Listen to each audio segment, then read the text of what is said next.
कभी कभी हमारी जिंदगी में जो सबसे बड़ा संकट आता है वही हमें हमारे असली रास्ते तक ले जाता है।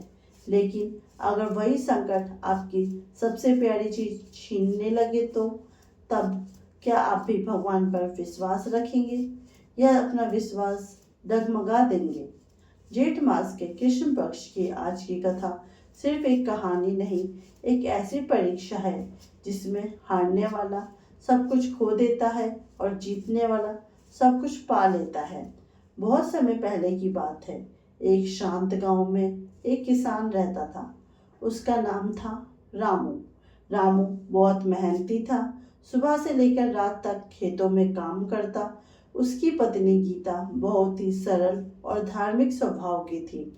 उनका एक छोटा सा बेटा था जिसका नाम था मोहन। उनका जीवन भले ही साधारण था लेकिन खुशियों से भरा हुआ था। लेकिन कहते हैं ना, खुशी ज़्यादा समय तक नहीं टिकती।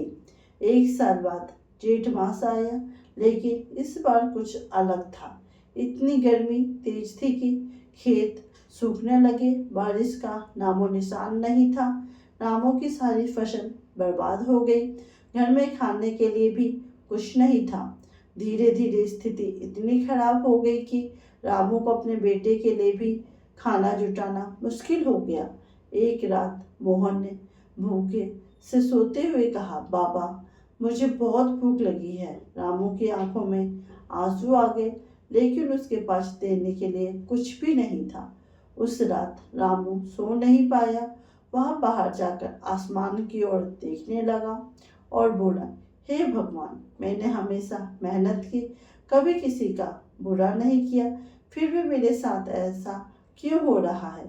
तभी अचानक तेज हवा चलने लगी और उसके सामने एक रहस्यमय वृद्ध प्रकट हुए। उनकी आंखों में चमक थी, चेहरे पर अद्भुत तेज था। उन्होंने कहा, रामू तुम्हारी परीक्षा अभी खत्म नहीं हुई। रामू घबरा गया। आप कौन? साधु वृद्ध साधु बोले, मैं वही हूँ जो तुम्हारी हर पुकार सुनता हूँ।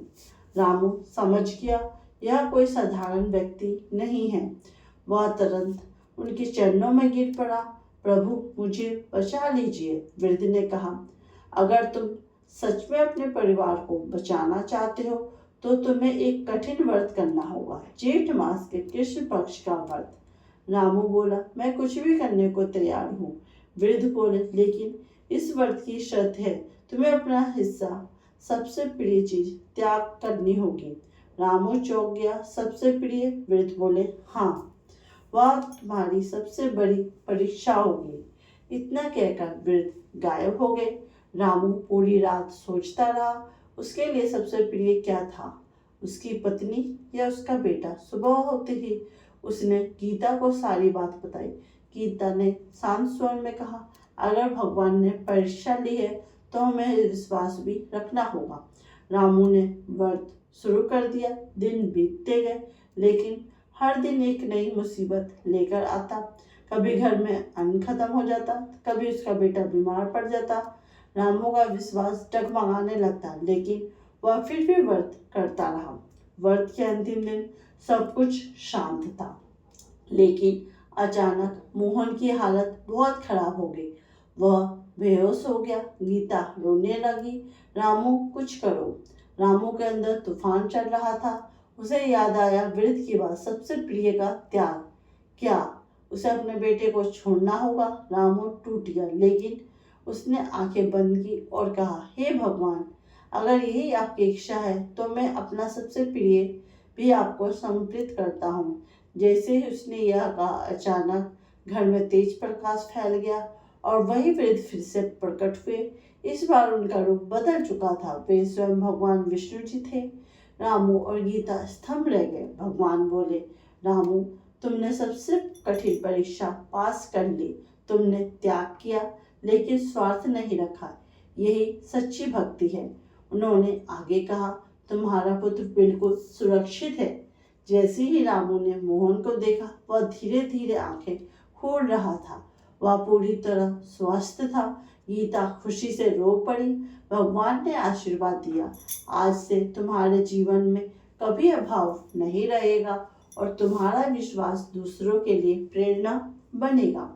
इतना कहकर भगवान अंतर्ध्यान हो गए। उस दिन के बाद से रामू का जीवन बदल गया।